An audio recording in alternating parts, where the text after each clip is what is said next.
With the resources of the Len and Erika Sterk Media Center, the Lebanon Historical Society is proud to make this video available to our members and friends. We appreciate your support. Before the days of perpetual care at Lebanon's cemeteries, it was expected that the families of the deceased would care for the graves. That meant mowing the grass and tending plants on one or more grave sites, and sometimes at multiple cemeteries.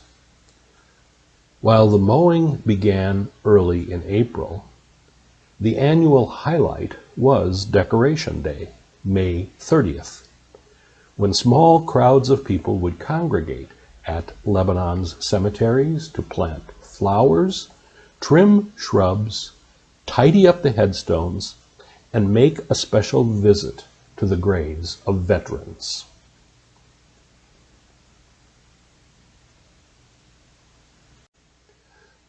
Immediately following the Civil War, it was determined there needed to be a day to memorialize those veterans who had given their lives.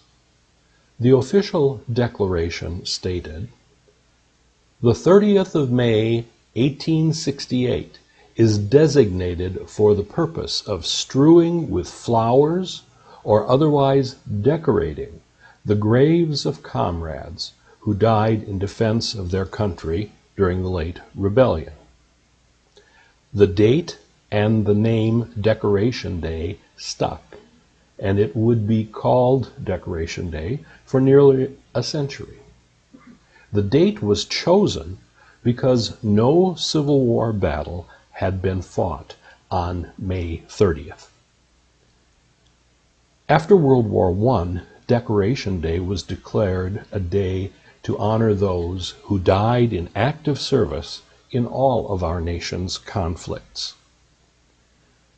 Veterans Day on November 11th was established to celebrate all veterans, living and dead.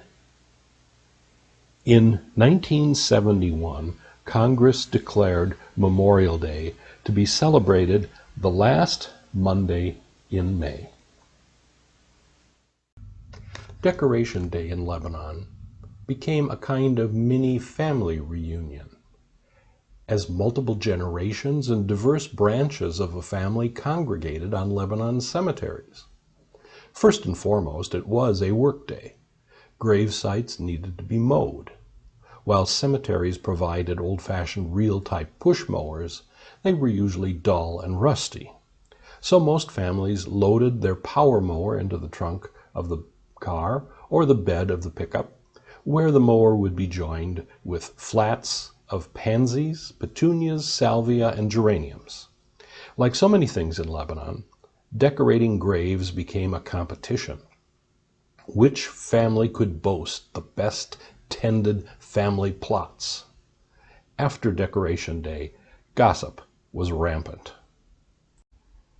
Until the 1960s, planter boxes made of stone or concrete or out of granite from the gravestones were common on older graves. There wasn't enough room to use a power mower effectively. As a result, much time was spent on hands and knees using hand clippers to achieve the best trimmed effect. The planter boxes did provide up to 32 square feet of planting space. After the planter boxes were removed, annuals, perennials, rose bushes, and even evergreen shrubs would be nestled against headstones. Grandpa Edward Werth had a fondness for the rare Russian fern leaf peony.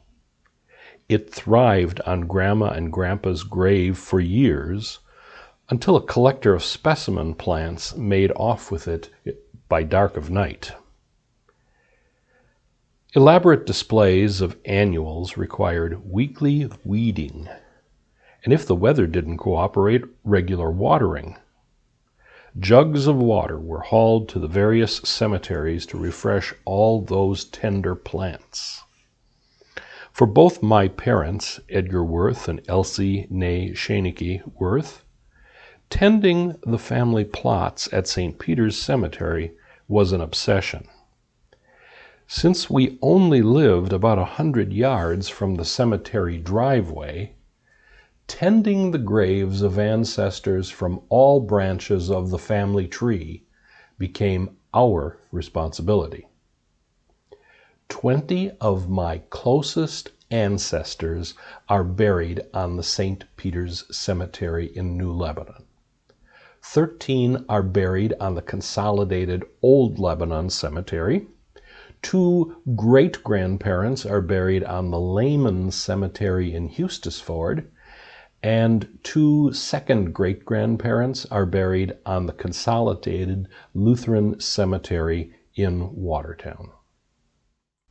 Decoration Day would find Mom, Dad, and me out mowing, trimming, tilling soil, and planting dozens of diverse annuals on more than a dozen grave sites. Equipped with power mower, garden tools, and a dozen jugs of water, we would spend the better part of the day decorating. I am the 5th generation of my family born in America. 37 of my 62 direct ancestors, parents, grandparents, great-grandparents through 4th great-grandparents, are all buried within 10 miles or less of the village of Lebanon. The other 25 are buried in various parts of Germany. By my reckoning, there are nearly 100 blood relatives of mine buried at the St. Peter's Cemetery, and another 200 or more buried on the other Lebanon cemeteries. Take a moment to think about that. For 4 generations, the world of my immediate family was limited to the Lebanon area. My favorite part of Decoration Day came when all the chores were finished and my father and I would stroll around at least 5 Lebanon cemeteries. Dad would regale me with stories about my grandparents, great-grandparents, second great-grandparents, great-uncles and great-aunts, second and third cousins once and twice removed.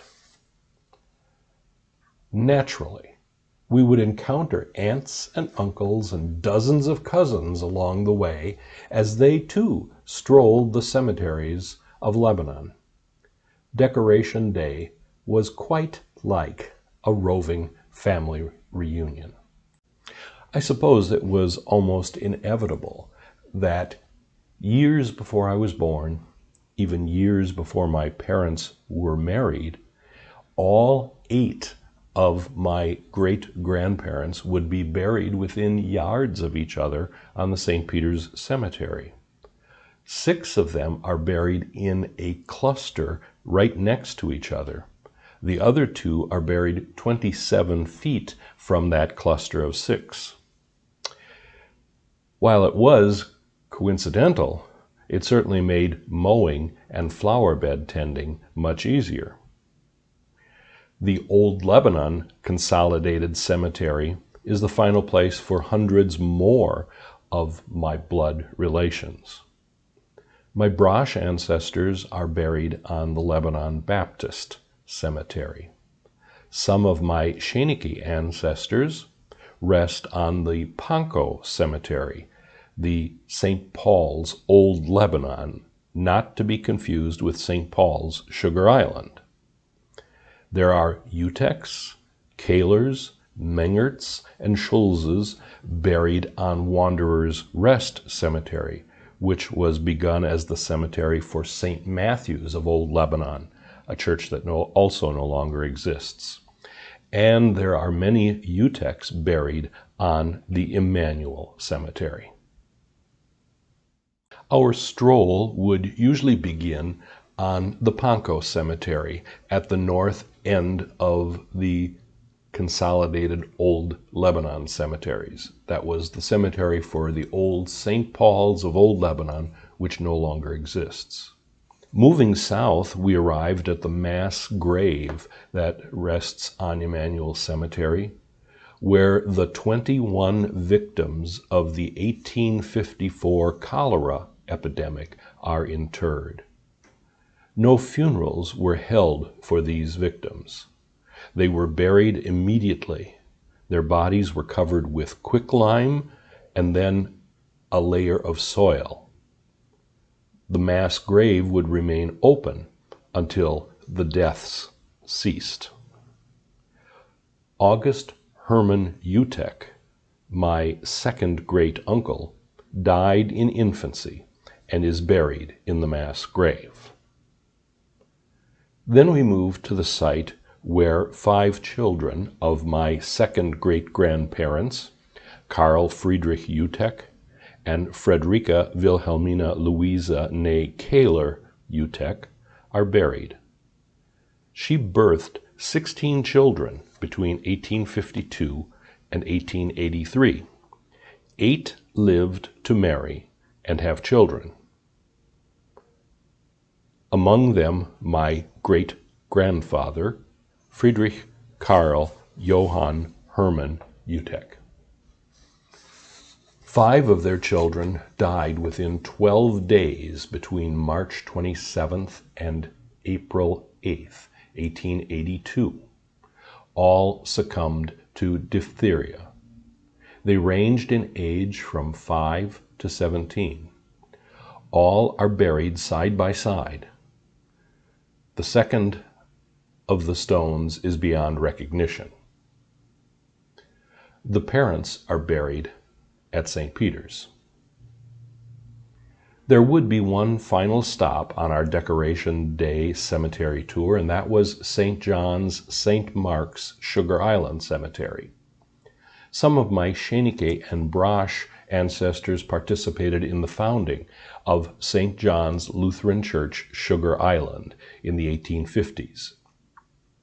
They had been members of Emmanuel Old Lebanon, but the constant flooding of the Rock River and the Great Marsh made it impossible to get to church without a rowboat for much of the year.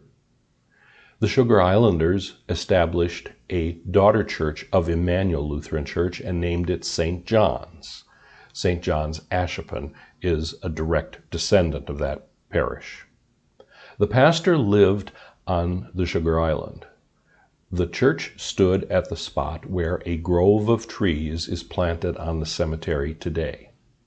St. John's closed in 1906. When St. Mark's in Sugar Island was established in 1913, St. Mark's took over the cemetery and renamed it St. Mark's Cemetery. Well, that's how I observed Decoration Day in Lebanon in my youth. It was a good tradition that reinforced patriotic pride and certainly developed in me a sense of responsibility to those of our family who had gone before us. Since some of my wife Ruth's Tessman and Andre forebears are buried at St. Peter's, to this day you're likely to find us meandering around the various cemeteries in Lebanon, paying our respects. Some traditions are hard to break. Our annual pilgrimages continue to be a trip down amnesia lane for both of us.